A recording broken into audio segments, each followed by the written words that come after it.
Welcome back to Ultimate S&S. So today we're going to be discussing how to prepare for what's coming up, guys. So for those that are paying attention and realizing that we're running out of food, people aren't thinking this through very well, in my opinion. So here's what I foresee happening here. Understand, countries are going to start fighting for resources, but not just that. You're going to see states start fighting. You're going to see counties and areas start fighting for food, guys. When people start starving, all bets are off. Everything goes to crap. It just baffles me how people will sit there and they'll look at, when you have people preparing, they want to come in with little comments like, oh, well, that stuff there's not very healthy for you.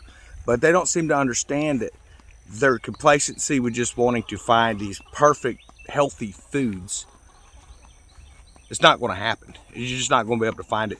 So I'm going to take you out. We're going to show you the garden a little bit here. We have our tomatoes that are starting to come in now. We have our corn getting ready to start producing silk.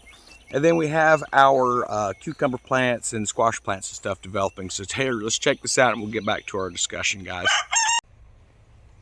All right, so here's our tomato plants. And as you can see, we do have our cherry tomatoes starting. Corn is looking good. We now have our tassels. We have the areas that our cobs are developing. So these tassels is where your pollen is going to be at. And then there's going to be silk coming out of these areas for cobs. And as that pollen falls down, you can take and just gently rub the silk. You can even rub down this tassel here if you need to get a little extra pollen. And make sure you pollinate all your cobs good.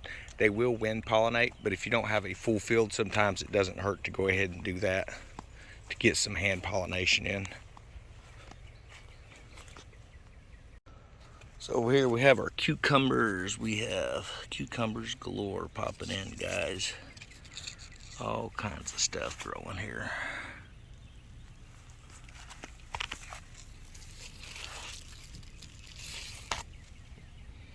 And of course our squash is coming in very well.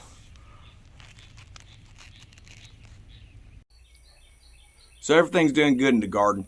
There seems to be a disconnect, guys. You need to understand that when it comes to our military and stuff like that, a lot of people are like, oh, our military would never do that. Well, originally I would agree with you, but understand, with this clown we got in office when they passed all their mandates and stuff for all this, if they didn't comply and follow along, they were removed from our armed forces. That's what happened. This is all not just a big coincidence, is leading up to something major. And that is what I see happening in the world today. If you live in a city, hey, I've seen people say that they can make it in a city. If that's where you feel comfortable, then I say go for it. I'm not going to go into a city, because when you start dealing with hundreds of thousands or millions of people as opposed to a few hundred, you're going to run into some serious situations as far as turf wars and things like that. And that's what people don't seem to understand, as it's not just going to be well, this country's not sharing its wheat, so they go to war. It's going to be these areas of America that actually still produce food. Those areas are going to become basically just every state around that area is going to want to take over those farmlands and things. It's happened before. Do you remember the Civil War? Now imagine on a grand scale where it's not just North versus South, or South versus North, but to a degree where it is cities against cities, it is towns against towns, states against states. That's what they're pushing for. That's the ultimate goal. That's what all of this mess that's in the news and all this stuff constantly is about, is to further divide the people. That's what this is about, guys. So you can either follow along with their lead, or you can start preparing for yourself. You can start trying to figure out what you and your community is going to do. So understand, within communities, it's going to break down as well. Communication will break down. There'll be street wars and things like that later on as well. For those that think I'm running my mouth and crazy on this stuff, all of this stuff has happened before in other countries. Anytime you try to push socialism in, it reaches a breaking point. The country goes broke. The people start to starve, and that's when everything starts to happen. But they've effectively turned everybody against each other, and instead of looking at what the actual problem is, politicians, they start looking at people like you, people like me, people that are not too different from themselves. They just hung up in wrong philosophies and things like that. But that's my opinion on this matter, guys. If you're in the cities, understand, if you're out in the country, yes, you're going to have main roads coming to you. If you're in the cities, they're going to lock down cities. It's not going to be that it's locked down and you're running around like, oh, I don't even remember the name of that freaking zombie show where they was up inside the mall. No, not Zombieland 2, even though that's a great movie. But they was hanging outside the mall and they'd run out and get the runs for the food and stuff like that for the rich people that had set themselves up in these big malls and stuff like that. It's not going to be like that. You're not going to be working for somebody and things are going to be going great. You're going to be trying to survive on your own. If you're going to join that type of marauding group, that's fine. If that's what you want to do, just don't come around our area because we're watching for them. So I hope everyone's having a great day. When it comes to this gardening stuff, man, it is getting hot out here, like crazy hot. So we had a pretty good harvest of our lettuce. I think I ended up with around 15 heads of lettuce, which kept us in lettuce for quite a while. It's starting to bolt now. It's getting kind of bitter to the flavor. So what you do when that happens is, if you have chickens, if you have quail and stuff like that, you can feed those to your flocks and stuff. If they say you can eat it if you can stomach it. Personally, I'm not even going to try to eat it. There's plenty of other stuff to be eating around here. But this fall, I'm going to put some more lettuce and stuff out. It just gets too hot out here.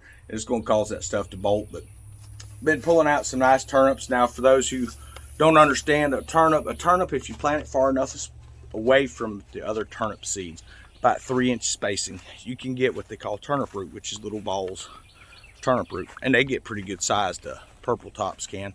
The larger they get it, the spicier they're going to be, especially in the summertime. So I try to pick them a little bit bigger than a golf ball right now. But a lot of the garden's going to get redesigned. This is the first time I've had to garden up in this area. So it was kind of trying to figure out what the sun's going to do during the day. So I think we kind of have an idea what that is. So as this garden produces, it gets to the point where it's playing out. Part of it, half of this garden is going to get replanted. It's going to get redesigned a little bit. And then as the tomato plants and the squash plants, cucumber plants stuff play out this fall, all that's going to get moved around and kind of redirected. But we're going to keep that garden going year round, because unlike most people out there, I actually believe that I'm going to need this food. At the very least, I'm not having to pay these exorbitant prices for fresh vegetables that they're putting these labels on, calling it non-GMO and organic and things like that. I know exactly what's in my food, and it's great. So I did kind of take a lot of the zucchini and green beans I got out yesterday, and I'm pulling about a half pound of green beans just off them small plants, and they're not even full plants yet. So we're looking at going to be a lot of green beans, so I'm hoping to get a lot of that frozen. But I fried that stuff up. I was going to take it originally, just saute it or steam it with some the turnip root and stuff. But man, the more I got to thinking about it, I was just like, I like some fried green beans. I like fried zucchini, so breaded that stuff up. And we gave a nice Louisiana kick with some hot sauce, and it was delicious.